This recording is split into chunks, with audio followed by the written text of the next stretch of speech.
Well, hello. Thank you so much for joining me. Good afternoon and welcome to another episode of Reinvention Made Simple Daily. My name is Kamoya Benjamin, and it is my purpose to help leaders reinvent themselves for more impact and more income.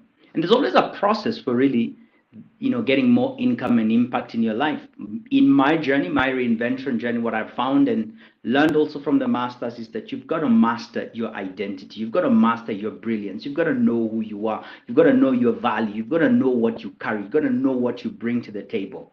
All right. That's an impact conversation as well as an income conversation. The next thing is you've got to be able to manifest that brilliance out there into the world. I've shared in another session that I hate the word potential. You know, people who've been told you've got great potential, but you can't see that potential manifested in their life in any way. So there's a process for manifesting that brilliance. And once you manifest that brilliance, you definitely want to earn your worth. You want to get paid more for what you bring to the table, for your value. And that's the third M, monetize your brilliance. And so the process of mastery, manifesting, and monetizing is one that I guide you through so that you can reinvent yourself for more impact and income. And it's in all the five domain areas of your life. Now, today, we're diving in onto a topic around the mastering your brilliance, and it's around identity.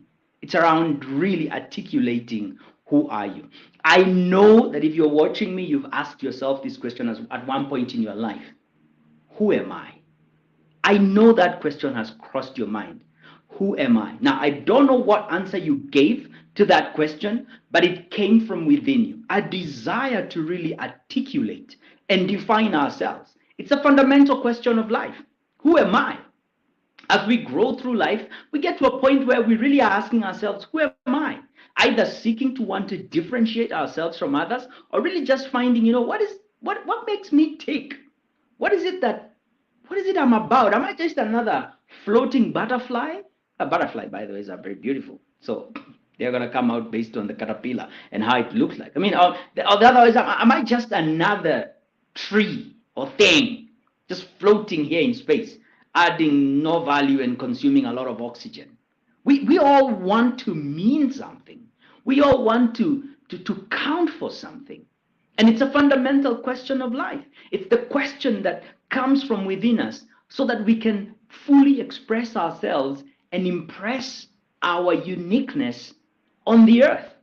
So it's a fundamental question. And if you've not been able to articulate the answer to the question, who am I?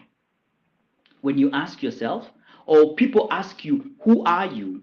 Then you're going to face a lot of frustrations in life, especially when it comes to the reinvention question. You might find that you've been taken advantage of. You might find there are people who know what you have and they utilize it for their purpose. They see, wow, this guy does this so well. They bring you in and they say, I want you to do this. And they take advantage of you. Literally take advantage, abuse, and misuse you because you do not know what you have. Everybody else can see it. They tell you you've got great potential. And so today we want to really spend some time articulating the answer to the question, who are you? It's an identity question and it's a fundamental question. At the end of this session, I desire that you would come out with an insight, an awareness, an aha, wisdom that will help you navigate your reinvention journey. So let's get into it. And the first thing that I would like for you to reflect on is, up until this point when you've asked the question, who am I? Or someone has asked you, who are you? What answer did you give? What answer did you give? I remember when I was asked this question the very first time, who are you? I was stuck. I went inside and I couldn't find the answer. And do you know the places where we go to answer that question? It's one of these three areas. And I'm going to give them to you shortly.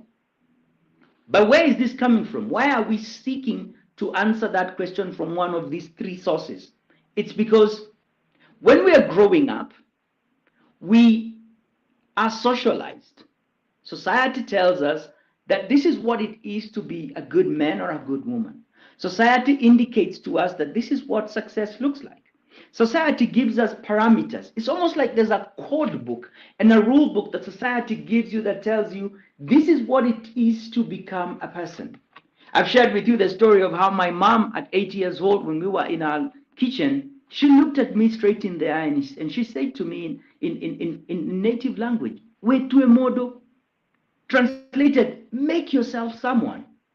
And I shared how that as I went into really understanding who is someone so that I can become them, I picked from one of these three sources. I picked from what society defines, and therefore I drew my identity upon that.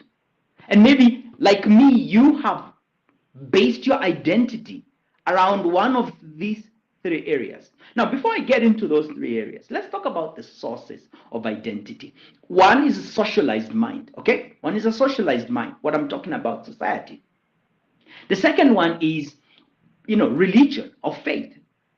If you, come across people of faith, and I am one, and you work with people who are disciples and followers of Jesus Christ, and you ask them, who are you? They will probably run to that. And it's also among one of these three sources.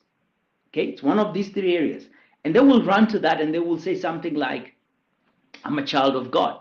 I am forgiven. I am, and they'll go on and on and on and on.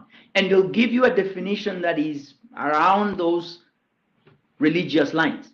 Yeah, I'm not here to contest that. It has its place, definitely, granted. There are other sources of identity, and I want to go to the three areas that I was talking to you about right now. The three main areas where we draw our identity from is these three R's. The first one is results. The second one is relationships. And the third one is reason. From when we are young, we're socialized and we are indoctrinated to identify ourselves with one of these three things: results, achievement, performance, success, being number one, being the best, beating your opposition, beating the bully.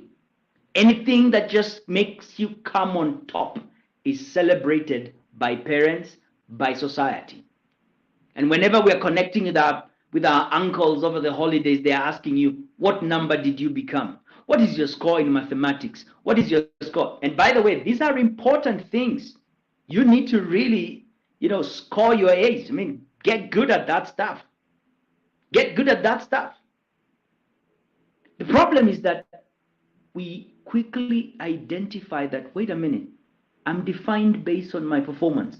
I'm defined based on my achievement. I'm defined based on the results that I get. Then who am I? I am that guy who gets A's. I'm that guy who does this. I'm that guy who's good in football. And we realize this is what society identifies with, and we take it upon ourselves and we use it to define ourselves.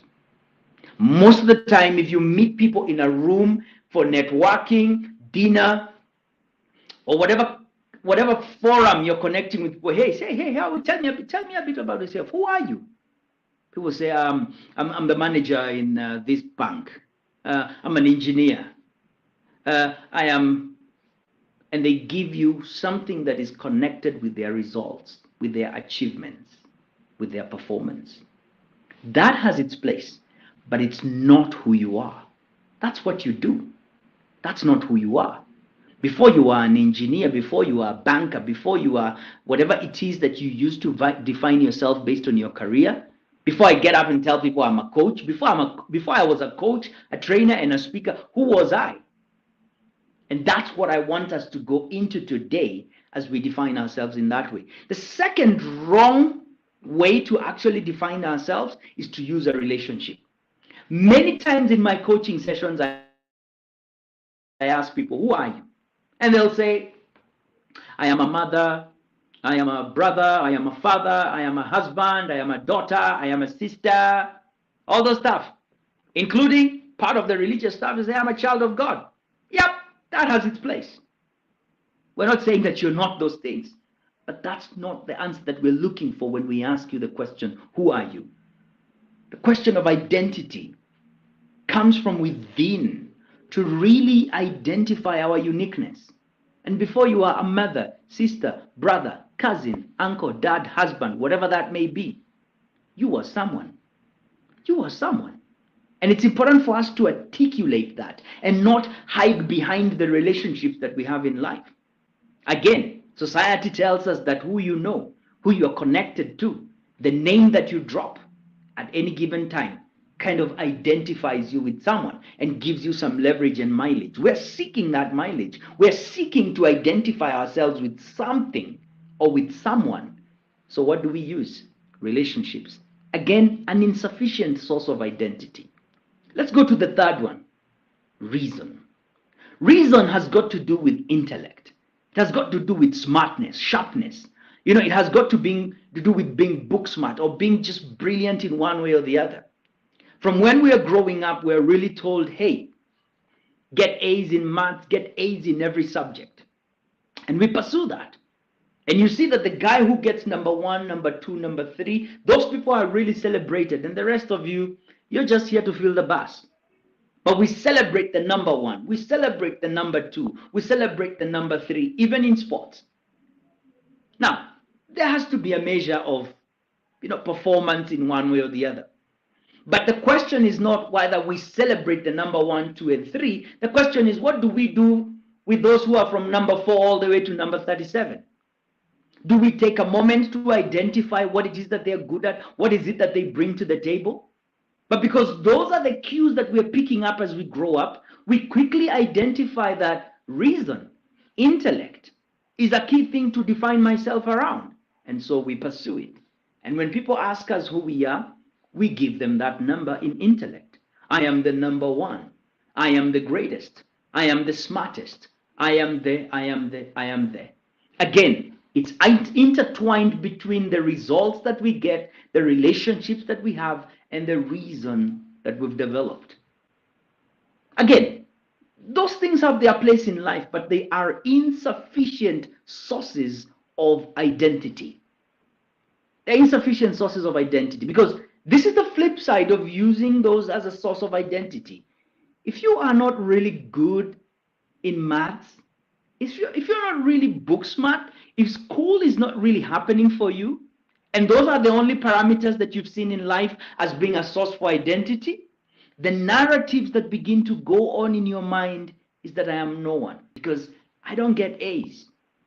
If relationships are not something you have, if you're not connected, if you're not networked like other people are, then what narrative goes on into your mind is that, again, I am no one because in comparison to so-and-so, who am I? I'm a nobody. You've heard people define themselves like that. I'm a nobody. Are you a nobody? I don't think so. No one is. Again, it's an insufficient source of identity when we use results and performance to really kind of identify ourselves. Because it's insufficient. You are who you are without the results, without the relationships, and without the reason. Who you are is not to be challenged. It is not to be challenged. It is not to be questioned. And it is my purpose today to support you in identifying a credible source of identity to answer the question, who am I? And to respond to those who ask, who are you? And here it is. At the age of about 19, I got to the place where I realized that the statement that my mom had given to me, make yourself someone, I had pursued it significantly, to a large extent, to pursue results, because I know people who had achieved results and they were someone, they were celebrated. And so I pursued results. I started an advertising agency and I was very successful. I started bus advertising, pioneered it in East Africa, in Kenya, in the East African market. And I was very successful.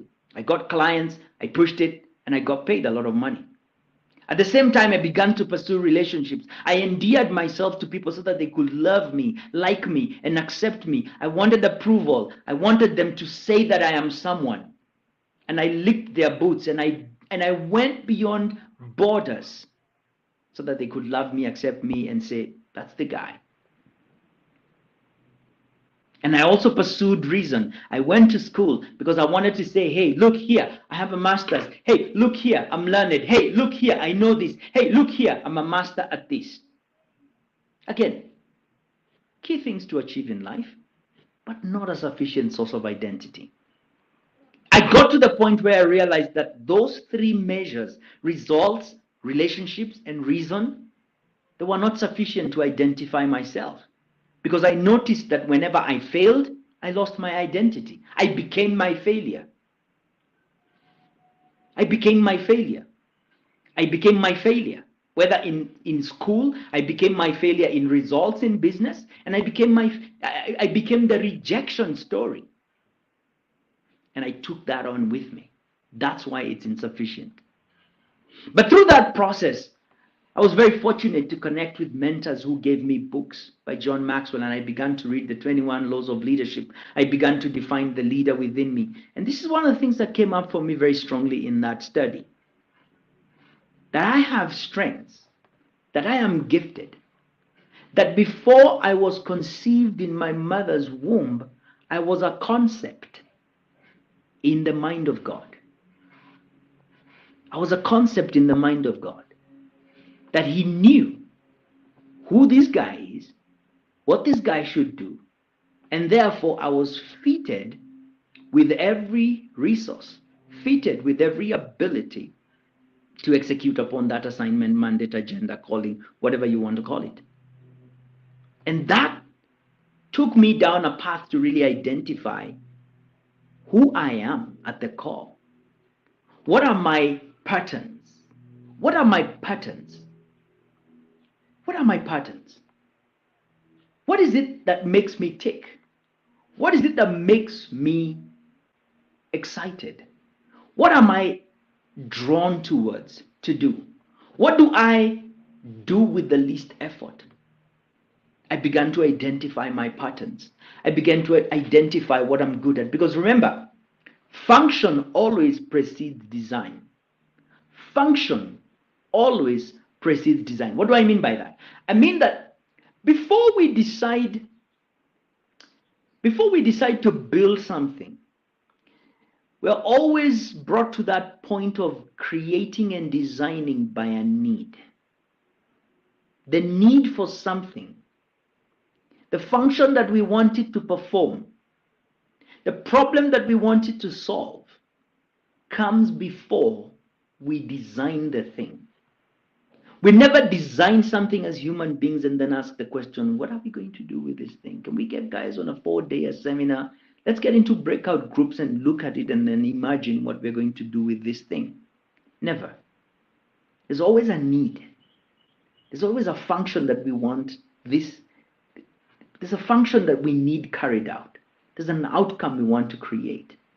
And so that outcome dictates the design. And so before I was born, before you were born, if you will go with this philosophy with me that you are known, that you are known, that you are a concept. You are a concept in the mind of God. If you do not believe that, I do not know what other thing will give you a sufficient source of identity other than that. Where did you come from? Where did you come from? Are you a mistake? Are you an accident? I don't think you are. I think that fundamentally you were known, a concept in the mind of God before conception happened. And by the time we got here and we received you and held you in our arms and we said, wow, look, beautiful baby. You are already fitted. Function precedes design. You are known. And so I find a sufficient source of our identity to be identifying who we are even before we get results, even before we get relationships, and even before we get reason.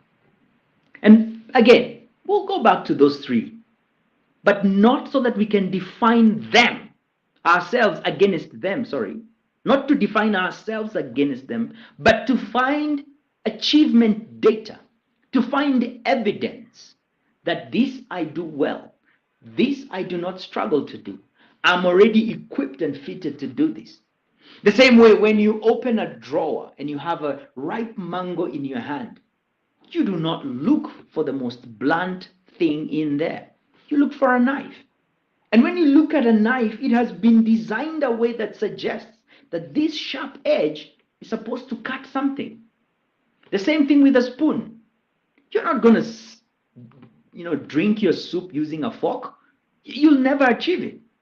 The fork is designed in such a way that it can stab something and hold it, put it into your mouth or wherever you want to take it. A spoon has been designed in such a way that it has a depression, so that once you put something inside, it holds as you bring it into your mouth. Everything has been designed, and the design suggests that it is equipped for certain things. It does this well because it is equipped to do that. So as human beings, what we're doing is we are going back into our leadership timeline and looking at when I was 3, when I was 4, when I was 5, when I was 6, when I was 7, when I was 8, 9, 10. Now that I'm 50, if I look back into my life, I will find tons of achievement data, results. I did well here. I did well here. I did well here. Okay, let's collate all those patterns together and ask the question, what does this mean? Who does this? This is a communicator. I remember when I was 3, and I went to boarding school when I was very young. I think I had not yet matured to get into boarding school, but my late dad felt that Naivasha Boys Boarding Primary School, shout out to all Naivasha Boys Boarding guys. My dad felt that, this was the school at the time, definitely was. And he was exiting. He was in his reinvention journey, exiting as a teacher and going into a different industry. And he felt that he needed to get me in there.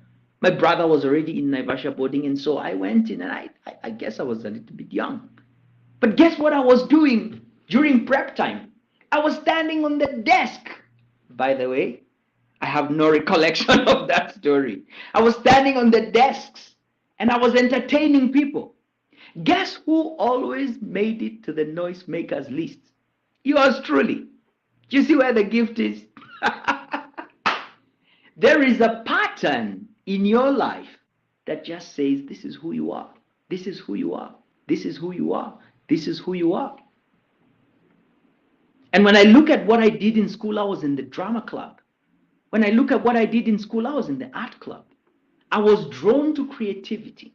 I was drawn to communication. I was in the debate club. I'm just doing me. I'm just doing me. I had never listened to something like, I'm just doing me. I'm just being me. Just like you, it's just who you are. You just did those things.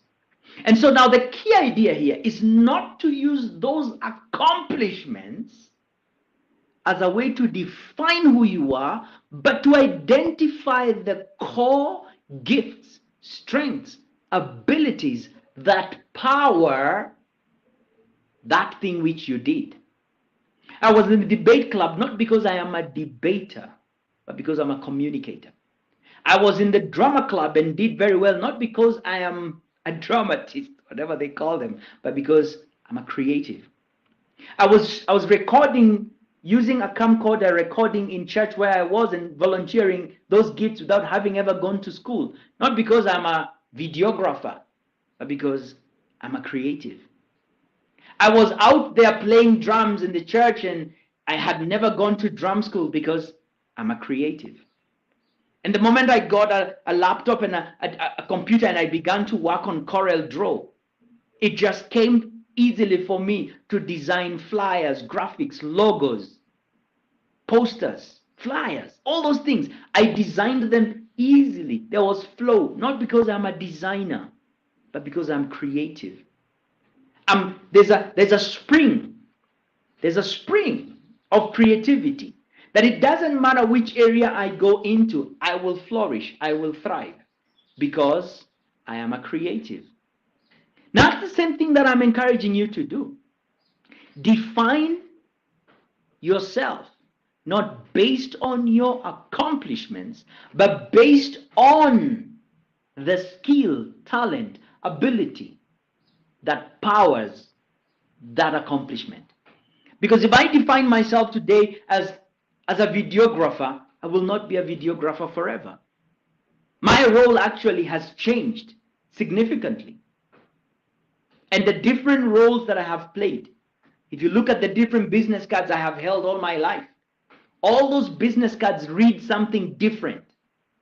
But there's one skill that has powered all those things: communication. I am a communicator. That is who I am.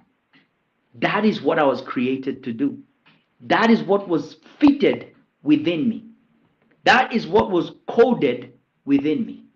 I am. Who are you, Benjamin? I am a creative communicator. Those are the top two skills, talents, abilities, strengths, whatever you want to call them, that power every expertise that I bring into the world. And that is a sufficient and reliable source of your identity. So let's go back. Let's go back and find the evidence.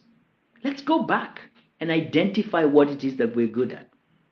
And again, I'm always happy to support you and others that come alongside me on this path as I mentor them into going back and really identifying what is the achievement data in my life? What are my motivational patterns? I help you define, who you are based on the skills, the strengths that power your expertise. Because as we are talking about in the reinvention journey, it is who you are, mastering that, getting good at it, being the best at it, that leads you then to manifest it into the world and being sought after because you're the best in that area. If it relies on those key strengths and abilities, you will beat anyone hands down any day. And as you manifest that, people say, wow, that's brilliant, because you have mastered it. You've mastered it. This is a different level of awareness in terms of understanding what you carry and what value it brings to the table. And that value is then translated into an outcome. And that outcome is what you get paid for. And that is monetizing your brilliance. Again, I'm more than happy to support you. Reach out to me, reinvention@kamoe.com, reinvention@kamoe.com, and I will support you in the journey to creating the outcomes that you know are possible through you and for you. Right on. Thank you so much, Benjamin Kamoe, here to support you and guide you through this journey, right? Reach out to me, reinvention@kamoe.com, and I'll be happy to support you through your journey to master your brilliance, to manifest that brilliance, and to monetize it out here into the world. Blessings, be well. I'll see you tomorrow at 1:30 p.m. East African time. Come ready. Let's grow together. Manifest your brilliance. Bye for now.